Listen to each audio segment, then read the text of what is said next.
I will be talking about anti vaccination movements and ethical dilemmas that they have presented.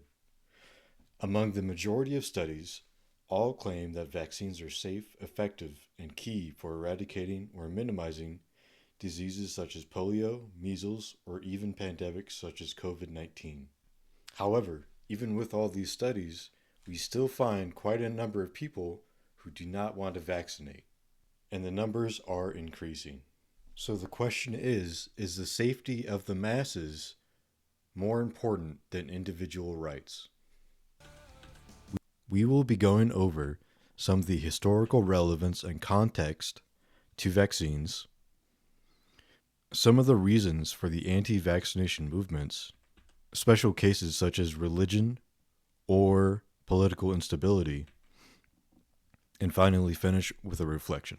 For historical context, it's important to know that anti vaccination is not new and has been around since the beginning of vaccinations. It likely gained a lot of movement when vaccinations were mandated in schools. But this was done to achieve herd immunity, also known as population immunity, which basically is a threshold percentage of what the population needs to be at in vaccinations in order to be immune to certain diseases. With this chart, we could see that quite a few diseases require quite a bit large percentage of people to be vaccinated in order for the herd to be immune. Noticeably, however, measles has a higher percentage threshold, which is why we might see more cases recently in communities that are not vaccinated. It's also important to know that some diseases, such as smallpox, have been completely eradicated. This almost applied to polio as well. However, due to African instability, it was knocked off course and is still a relevant disease today.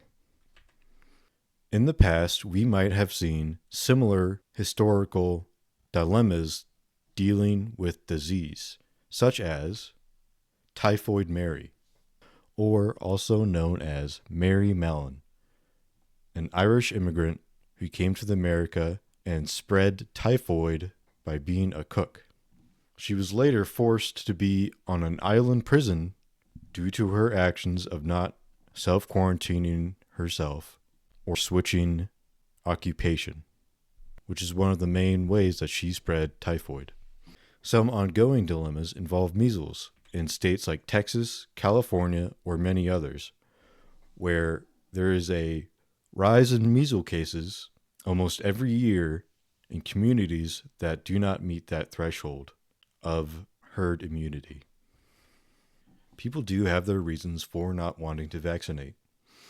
Some reasons include perceived effectiveness and whether or not it actually does stop the transmit of the said disease.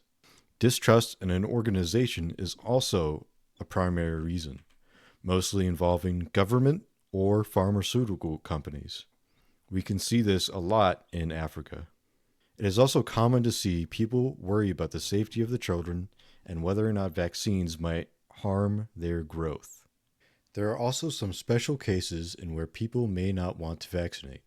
One such example are religious exemptions, which we can commonly see in Hasidic Jews who are oftentimes influenced by their community leaders, such as religious heads, doctors, or other important figures. We also see many issues in Africa, one such issue being accessibility to vaccines and medical facilities. Africa was also set to be on the path to totally eradicate polio. However, due to political propaganda and political instability, polio was put back on the map. Finally, in reflection, we could see that vaccination efforts can oftentimes challenge community or individual rights. It's also important to understand some of the motives and reasonings behind why people might not want to vaccinate. We should also ask some questions, like, should we mandate vaccination in schools without exemption? Is that ethical, and is it worth doing that in order to save a wider population? What about people who have other issues, such as health issues? And finally, How far should a wider population go to achieve herd immunity? And whose rights would have to be trampled in order to achieve that herd immunity?